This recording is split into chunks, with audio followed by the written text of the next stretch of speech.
Good evening. Automata theory is one of the foundations of computer science.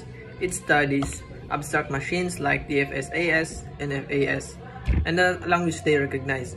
So ato pa muranig koan kanang model kung unsaon pag-ila sa patterns or strings gamit lang og states or transitions. This helps us to understand not only theory but also practical applications like compilers, text processing, or network protocols. So first, constructing DFAS. We design of DFA for string while even let or the alphabet A, B. Ang idea ni is simple, magbilin ta og duha ka states, Q, even, Q, odd. Kada letter nga atong basahan, mo-shift siya either to or even old state. If matapos ang string sa Q even, dawaton siya dawaton siya. So kini mag-show og DFAS like makatrack og something as basic as the length of a string. So kadua, converting NFAS to DFAS. Another exercise was to construct a DFA for strings with an even number for AS. So bisaya pag i-trace nato kung pila ka A ang nabasa, kung even dawaton kung odd or dili. Pero ang transition table helps clarify how DFAS switches states depending on the input. So third, translating representation. We also practice switching between graph, form, and 8 notation. So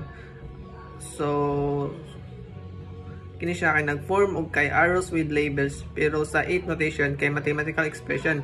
Example, is A, T means from state S on the symbol A, maadto siya sa state T.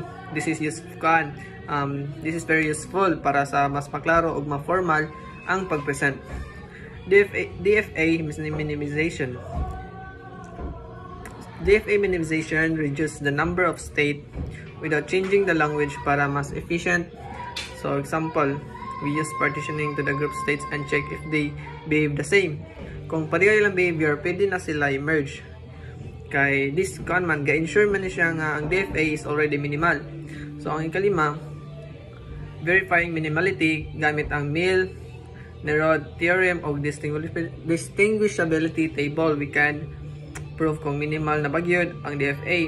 Bisag simple siya tanawon pero importante kay kuan mo gud naghatag siya formal proof nga dili na pwede ma-reduce ang states.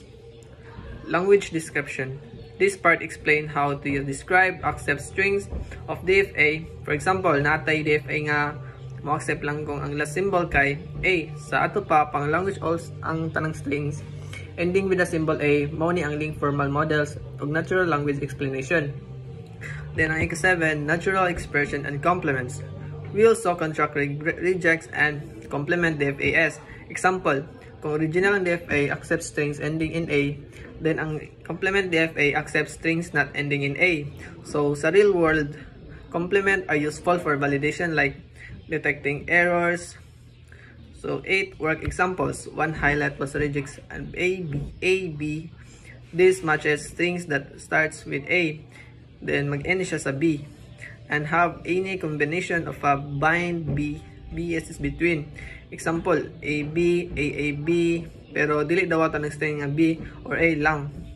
So ang 9, non-regular languages.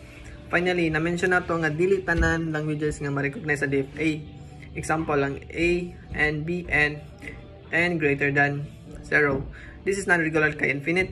Finite automata cannot count arbitrary numbers of symbols. So ang proof ani comes from the pumping lemma. So sa akong summary pa nga akong report. In summary, automata theory teach us formally model computation using DFAS and FAS or rejects. Like itudlo ta nga unsaon pag-construct, convert, minimize, and verify DFAS. Ug unsaon pa pag-describe sa language nga gi-accept.